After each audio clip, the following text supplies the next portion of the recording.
Mi mejor amiga está obsesionada con quitarme a mi novio. Jazmín y yo éramos amigas desde la secundaria. Ella se había mudado desde Guadalajara a mi ciudad, y como no conocía a nadie, yo la ayudé a adaptarse. Le presenté a mis amigos, la ayudé con las clases y pronto nos volvimos inseparables. Aunque fuimos a universidades distintas, nunca perdimos el contacto. Hablábamos todos los días y nos visitábamos cada mes. Después de graduarnos, ambas volvimos a nuestra ciudad natal y nos mudamos a departamentos que quedaban a solo 10 minutos una de otra. Fue entonces cuando conocí a Alejandro. Trabajaba en una empresa de ingeniería del centro, y lo conocí en la fiesta de cumpleaños de mi primo. Era tímido, divertido y genuinamente amable. Jazmín estaba feliz por mí. Me decía que ya era hora de que encontrara a alguien decente, después de tantos novios terribles. Durante los primeros meses, todo fue normal. Jazmín venía a nuestras noches de películas, cenábamos juntos, reíamos, y no había nada extraño. Hasta que empezó a comportarse raro. Comenzó a decirme que Alejandro la miraba demasiado. Yo me reía, porque Alejandro apenas mantenía contacto visual con nadie que no fuera yo, sufría de ansiedad social. Luego me dijo que él buscaba excusas para sentarse junto a ella cada vez que salíamos. Pero la realidad era que yo siempre me sentaba en medio, con Alejandro a un lado y Jazmín al otro. Después empezó a arreglarse más cuando sabía que Alejandro estaría presente. Se maquillaba más, se ponía blusas escotadas, y me preguntaba si se veía bien. Pero Alejandro ni se daba cuenta. Siempre estaba mostrándome memes en su celular o contándome anécdotas de su trabajo. Una noche, cerca de las 11, Jazmín me llamó llorando desconsoladamente.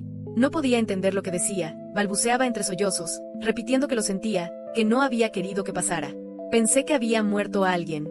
Cuando logró calmarse un poco, dijo que Alejandro estaba enamorado de ella. Me quedé muda. Le pregunté de qué estaba hablando. Hace semanas que lo noto, dijo entre lágrimas.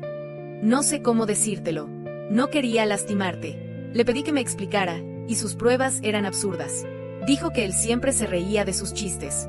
Le respondí que Alejandro se reía de todos, por educación. Dijo que le había halagado su corte de cabello. Le recordé que ella le había preguntado 3 veces seguidas si notaba algo diferente, y que él solo había sido amable. Luego dijo que Alejandro le había escrito por WhatsApp para preguntarle sobre ideas para mi cumpleaños, lo cual, según ella, era una excusa para hablarle. Le recordé que yo misma le pedí que lo ayudara a planear mi fiesta. Pero Jazmín insistía. Decía que yo estaba en negación, que el amor entre ellos era evidente, que el corazón no entendía de razones. Al día siguiente, apareció en mi departamento con una presentación para probar su punto. Había hecho una especie de análisis de las redes sociales de Alejandro.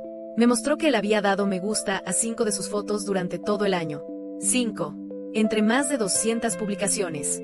Luego dijo que el café favorito del quedaba justo frente a su gimnasio, lo que, según ella, era una señal de que él esperaba encontrársela allí. Pero ese café existía mucho antes de que ella se inscribiera. Cada argumento era más descabellado que el anterior. Dijo que en la cena del sábado él había mencionado su nombre 12 veces.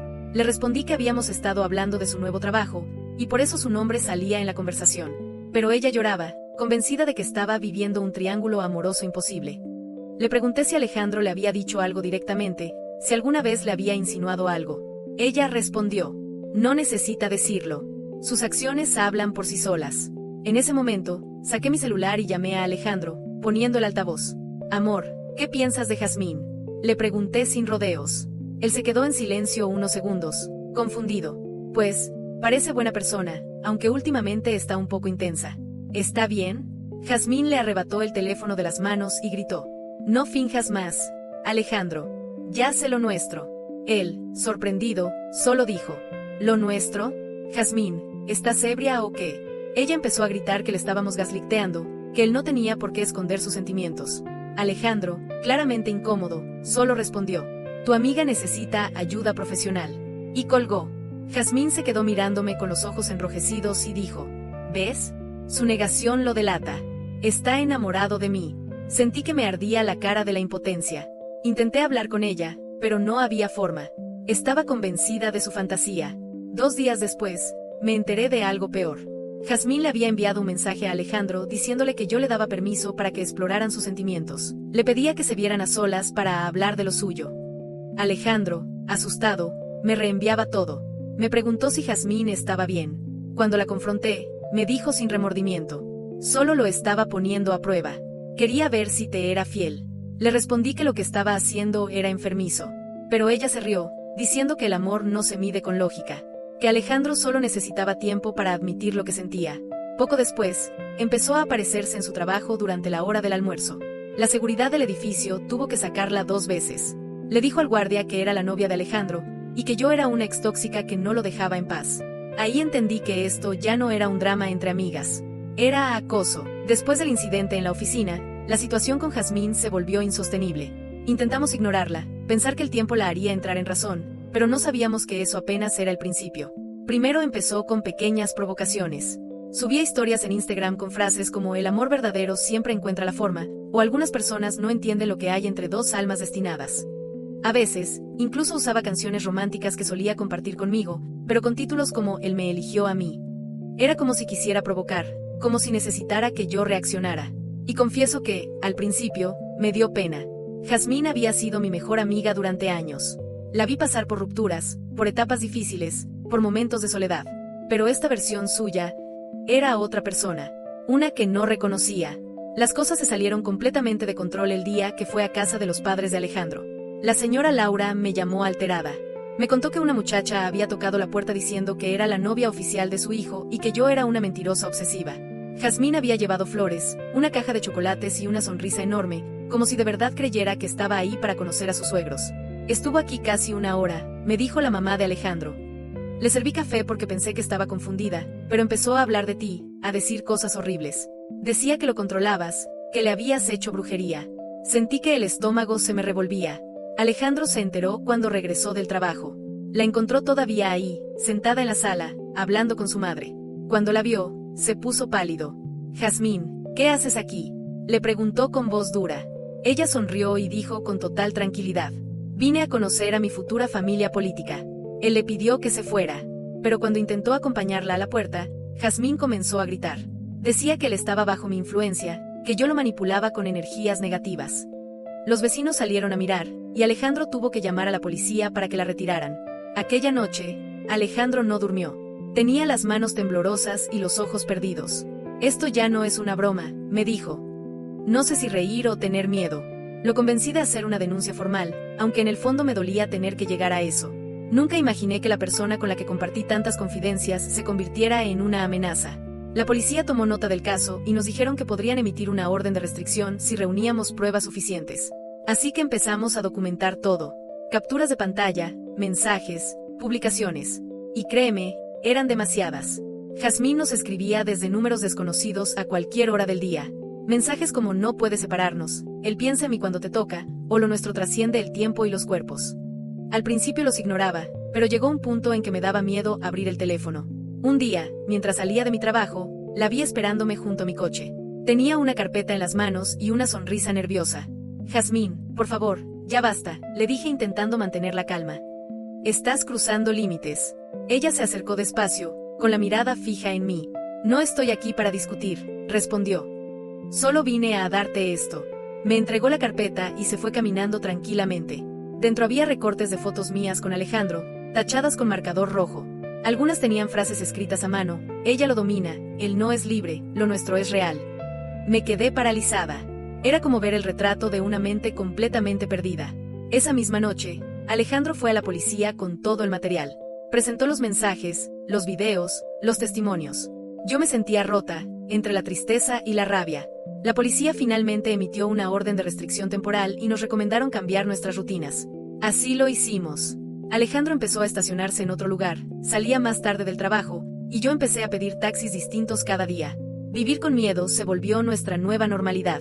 Pero Jazmín no se detuvo. A las pocas semanas, subió un video a TikTok contando su historia de amor prohibido. No dijo nombres, pero mostraba imágenes borrosas en las que se notaba claramente quiénes éramos. Usaba música triste de fondo y hablaba con voz temblorosa sobre un hombre atrapado por una mujer celosa que no lo deja ser feliz. El video se volvió viral en su pequeño círculo. Había comentarios de gente que la apoyaba, diciéndole que el amor verdadero siempre triunfa, que la otra chica debía dejarlo libre. Recuerdo que me senté frente al teléfono, mirando el video una y otra vez, sin poder creerlo. Era como si me hubieran robado mi historia y la hubieran transformado en una novela barata. Alejandro contactó a un abogado, y mientras él se encargaba del aspecto legal, yo me hundía emocionalmente. No dormía, tenía pesadillas, y a veces me sorprendía llorando sin saber exactamente por qué. Era el miedo, el cansancio, la sensación de traición. Una madrugada, recibí una llamada del número de la madre de Jazmín. Pensé en no contestar, pero lo hice. Su voz sonaba rota. Perdón, me dijo entre sollozos. No sé cómo pedirte disculpas por lo que está haciendo mi hija. No está bien, no está en su mente. Me contó que Jazmín había sido internada en una clínica psiquiátrica. Había intentado entrar nuevamente a la casa de Alejandro, esta vez rompiendo una ventana. No lastimó a nadie, pero los vecinos la vieron descalza, llorando y gritando su nombre. Esa llamada me partió el alma. Sentí una mezcla de alivio y tristeza. No podía odiarla, no del todo, pero tampoco podía perdonar. Durante los días siguientes, pensé mucho en lo que habíamos vivido, en cómo una amistad de años se transformó en una pesadilla, en cómo una persona puede cruzar la línea entre el cariño y la obsesión sin siquiera notarlo. Pasaron los meses. La vida, poco a poco, fue retomando su ritmo, aunque no puedo decir que todo volvió a ser igual. Después de lo que pasó con Jazmín, algo en mí cambió para siempre. Durante un tiempo tuve miedo de salir sola, de recibir llamadas desconocidas, incluso de revisar mis redes. Me sentía vigilada, como si cada sombra pudiera ser ella. A veces, en mitad de la noche, me despertaba con la sensación de que alguien me observaba desde la ventana. Alejandro me abrazaba, intentaba tranquilizarme, pero la ansiedad seguía ahí, pegada a mí como un recuerdo que se niega a soltar. La policía nos informó que Jazmín estaba recibiendo tratamiento en una clínica psiquiátrica privada. Su madre había hecho los trámites para internarla después de su intento de entrar a la casa de Alejandro por la ventana. Al principio me costó creer que esa fuera la misma persona con la que crecí, con la que compartí secretos, risas y planes de futuro. Durante semanas, me sentí dividida entre la compasión y el resentimiento. Una parte de mí quería perdonarla, recordar a la amiga de antes. Pero la otra, la que todavía temblaba cada vez que sonaba el teléfono, no podía. No después de todo lo que nos hizo pasar. Empecé terapia para tratar mi ansiedad. Al principio me costaba hablar de Jazmín sin sentirme culpable. Me parecía cruel contarle a una extraña cómo mi mejor amiga se había convertido en mi peor pesadilla. Pero con el tiempo, aprendí que contar la historia también era una forma de sanarla. Mi psicóloga me explicó algo que nunca había considerado. No puedes razonar con alguien que ha perdido el contacto con la realidad. Tú intentaste salvarla, pero ella ya estaba en otro lugar, me dijo una tarde. Lo único que podías hacer era protegerte. Y tenía razón. Alejandro también empezó a sanar a su manera.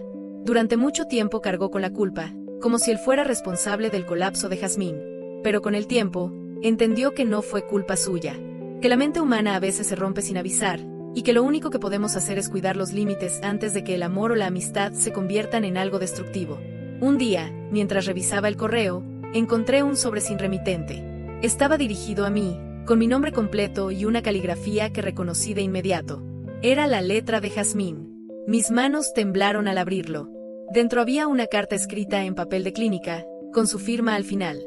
Querida amiga, no sé si alguna vez leas esto. Estoy en un lugar tranquilo, donde me ayudan a recordar quién soy. A veces tengo días buenos y otros en los que mi cabeza se llena de voces y recuerdos que no sé si son reales. Solo quiero pedirte perdón. No recuerdo todo lo que hice, pero sé que te hice daño. Sé que perdí la razón, que confundí mi cariño con obsesión, y que arrastré a todos a mi locura. Los doctores dicen que lo que tuve se llama trastorno delirante. Que mi mente creó una historia de amor que nunca existió. Y aunque ya lo entiendo, una parte de mí todavía siente que te fallé como amiga. No espero que me perdones. Solo quiero que sepas que te deseo paz. Que cuides de Alejandro y de ti. Yo estoy tratando de hacerlo también. Jazmín. Me quedé en silencio largo rato, leyendo esa carta una y otra vez. No lloré. No sentí rabia. Solo una tristeza profunda, cansada, como si algo dentro de mí finalmente se hubiera rendido. Leí esa carta al menos 10 veces. Por fin, entendí que no todo lo que duele tiene que odiarse. Que a veces, la gente que más daño nos hace no lo hace por maldad, sino porque están rotos por dentro. Y aunque eso no justifica nada, sí explica muchas cosas. Guardé la carta en una caja junto con algunas fotos viejas y recuerdos de nuestra amistad. No para revivirlos, sino para recordar que hubo una época en la que sí fuimos felices, antes de que todo se torciera. Desde entonces, no volví a saber nada más de ella. Alejandro y yo seguimos juntos, más tranquilos, pero con cicatrices invisibles que aún duelen de vez en cuando. A veces me pregunto qué habrá sido de Jazmín. Si sigue en tratamiento, si alguna vez logró perdonarse. Me gusta pensar que sí, que en algún lugar está encontrando la paz que no pudo tener aquí afuera. Y cada vez que pienso en todo lo que pasó, recuerdo esa frase que me repito en silencio cuando la memoria empieza a doler. Hay amistades que no se rompen, se transforman en advertencias.